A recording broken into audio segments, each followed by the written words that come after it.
Good morning, सुप्रभात, केम छो, सलाम। उम्मीद है आप सब लोग बेहतर होंगे, अपना ध्यान रख रहे होंगे।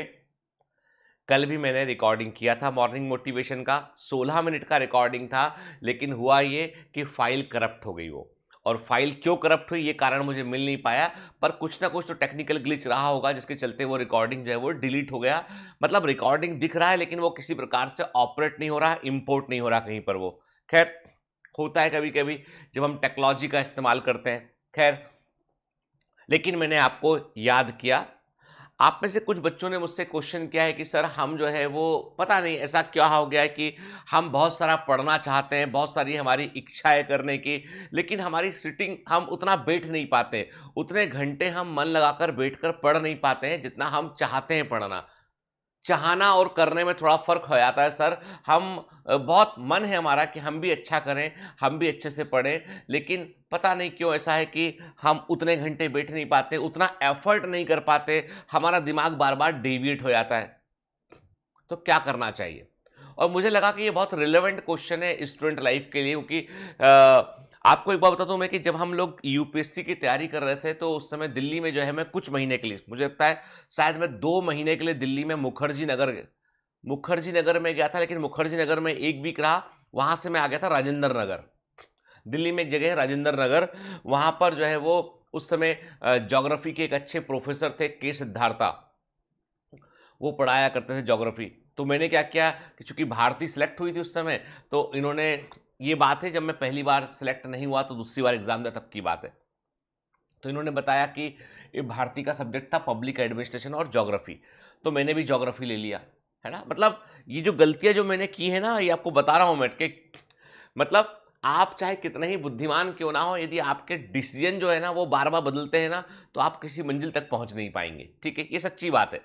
मतलब मैं अपने लिए बोल रहा हूँ ये चीज़। तो मैंने अपना कोर सब्जेक्ट छोड़ के, मैंने एंथ्रोपोलॉजी छोड़ के, मैंने जो मानव विज्ञान था मेरा एंथ्रोपोलॉजी, उसे छोड़ के मैंने ज्योग्राफी ले लिया। अब ज्योग्राफी ले लिया तो उसमें उस समय के सिद्धार्था एक सर थे, उनका बड़ा नाम था कि भाई ज्योग्राफी में बड़ा अच्छा बताते हैं, और वाकई में फैंटास्टिक टीचर हैं वो, जबरदस्त टीचर हैं वो। तो राजेंद्र नगर दिल्ली गए वहाँ पे। तो वहाँ भी जितने भी कोचिंग में मिलते थे लोग बाग, जो तैयारी कर रहे थे यूपीएससी की, सबके बीच कॉमन चीज़ की बात ये थी कि वो सब कभी बात करते थे, कैंटीन में मिलते थे या क्लासेस के बाहर बात करते थे, तो सब बोलते थे, पूछते थे कि आपने क्या ग्रेजुएशन किया हुआ है? तो मैं बोलता था मैंने एमबीबीएस किया हुआ है। तो वो एकदम देख कर बोला, अच्छा एमबीबीएस किया हुआ है? यार तुम लोग तो घंटों-घंटों बैठकर पढ़ लेते होगे। उनके दिमाग में ये परसेप्शन था कि आईआईटी वाले और आपके एमबीबीएस वाले लड़के जो होते हैं या लड़कियाँ जो होते हैं, इन लोगों की सिटिंग कैपेसिटी अधिक होती है। 8-8 घंटा जो है वो एक बार में बैठकर पढ़ सकते हैं। कुछ हद तक वो सही भी है, क्योंकि मेडिकल में बहुत पढ़ना पड़ता है। मेडिकल में लोगों को लगता है कि मेडिकल कॉलेज पहुँचने के बाद जो है वो जैसे फ़िल्मों में कॉलेज लाइफ़ दिखाते हैं ना, बॉलीवुड वाली लाइफ़ दिखाते हैं, वैसी लाइफ़ होगी, तो वैसी लाइफ़ नहीं होती।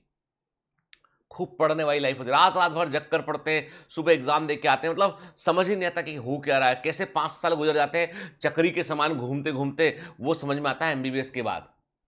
खैर, तो तब हम एक दिन ऐसी ये बात चल रही थी, तो उस समय ना ये बात जो है वो किसी ने ऐसी बात करते में किसी बच्चे ने छेड़ी होगी बात ये, तो के सिद्धार्थ सर तक पहुँची ये बात। कि मेडिकल और आईआईटी के बच्चे लंबा बैठकर पढ़ लेते हैं, लेकिन बाकी स्ट्रीम के बच्चे लंबा बैठकर नहीं पढ़ते हैं और उनको दिक्कत होती है। तो उस ज़माने में उन्होंने हमको एक उन सब बच्चों को उन्होंने एक टिप दिया। उन्होंने कहा कि देखो, आप सभी लोग एक बड़े एग्ज़ाम की तैयारी कर रहे हैं, यूपीएससी की तैयारी कर रहे हैं, तो आपको पढ़ना तो पड़ेगा। कोई दो राय नहीं कि आप पढ़े बगैर एग्ज़ाम निकाल लें, ये तो पॉसिबल नहीं है।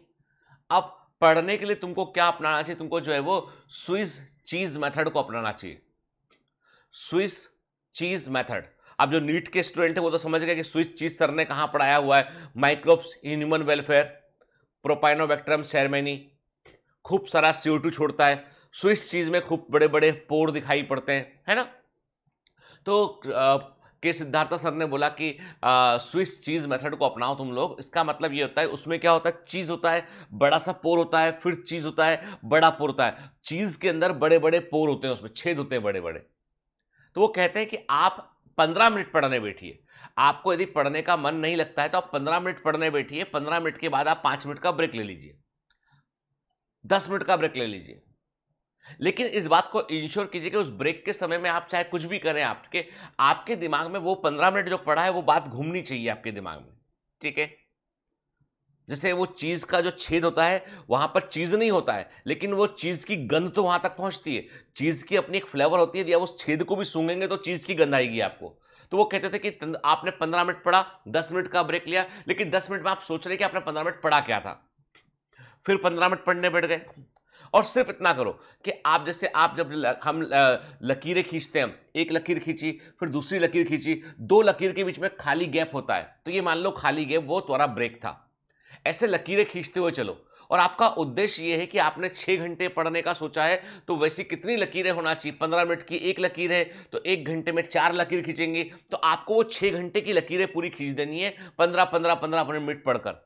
अब आपको उस 6 घंटे को कवर करने में हो सकता है 10 घंटा लगेगा शुरू में, फिर तुम उसको 9 घंटे में कवर कर पाओगे, फिर तुम 7 घंटे में कवर करोगे उसको, धीमे धीमे तुम 6 घंटे पूरे के पूरे पढ़ने लगोगे। बोल रहे थे वो कि कोई भी आदत को बदलने में वक्त लगता है, इसलिए एकदम से अपने आप को प्रेशर में मत डालिए, ग्रेजुअली अपने आप को इंप्रूव कीजिए, चीजें बदल जाती है। तो जिन लोगों को पढ़ने में लंबा बैठने की प्रॉब्लम होती है उनको स्विच चीज मेथड को अपनाना चाहिए।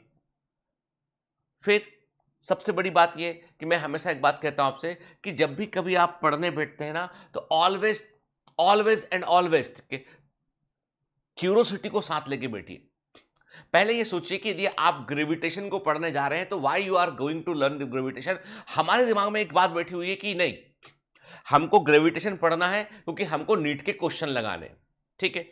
जस्ट थिंक अबाउट कि ग्रेविटेशन पढ़ रहे हैं आप, तो उसमें जो घटनाएं घटती हैं उनको एक बार सोचिए, फिर सीखिए कि अच्छा ठीक है, इसका साइंटिफिक रीजन क्या हो सकता है। मालूम है आपको, मैं छोटी क्लास से पढ़ते आ रहे हैं, मैं मानता हूं कि आपको पता है, लेकिन तब भी जब तक क्यूरियोसिटी जनरेट नहीं होगी तब तक आप चीजों को लर्न नहीं कर पाए। देखो बेटा, एक होता रटना, रटने से बहुत अच्छा काम नहीं होता है।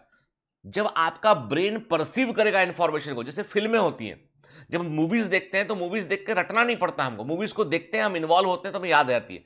मैं आज भी आपसे कोई मूवी की आपसे स्टोरी पूछूंगा, आप बता दोगे उस मूवी में क्या हुआ था सर, बाहुबली 2 में क्या हुआ, बाहुबली 1 में क्या हुआ, तुम सब बतला दोगे, ठीक है। क्योंकि आपने रटा नहीं, आपने समझा उसको, आपने उसको उसमें इन्वॉल्व हो गए। तो get involve into the subject, subject में इन्वॉल्व हुई है। जैसे आप देख रहे हो कि अभी आजकल जो है वो टारगेट बैच में बायोमेंटस में बायोलॉजिकल क्लासिफिकेशन के लेक्चर्स चल रहे हैं, उसमें आपने देखा होगा छोटे छोटे मूवी क्लिप्स आते चले जाते हैं, है ना, वो आपको इन्वॉल्व करते हैं कि वो कि क्या आप जानना चाह रहे हैं, आपके क्या सिग्निफिकेंस है, मतलब जो हम पढ़ रहे हैं वो ग्लोबल लेवल पे सिंक है कि नहीं है, वो वास्तविकता में वो सच है कि नहीं है वो चीज। हम उस चीजों को पढ़ते हैं और अपने आसपास जब देखते हैं फॉरेस्ट में क्या हो रहा है वहां देखते हैं तो एकदम क्यूरियोसिटी जनरेट होती है और अगले लेक्चर को जानने का मन करता है हमारा, और वो जो मन करता है ना वही सफलता दिलवाता है आपको। याद रखिए, जब तक आप अंदर से जगेंगे नहीं तब तक कोई तुम्हारी नींद नहीं तोड़ सकता है। अंदर से आप जगेंगे नहीं तब तक कोई नींद तुम्हारी नहीं तोड़ सकता है, और नींद नहीं टूटेगी तो सपने कभी हकीकत नहीं बदलेंगे, ठीक है। इसलिए अपने आप को अंदर से जगाइए, दूसरा जगाए, दूसरा आपको 4 बातें बुरी बोले उससे बेहतर है कि अपने आप को जगाइए, अपने आप को झकझोड़िए कि ये वक्त यदि निकल गया ना तो फिर वक्त बदलने में मुश्किल होगी। इसलिए वक्त पर वक्त के साथ चलना सीखिए। इसलिए जितना मैक्सिमम एफर्ट अभी कर सकते हो उतना कर लीजिए, क्योंकि आने वाला गोल्डन टाइम आपका वेट कर रहा है। Have a great day, all the best, bye bye.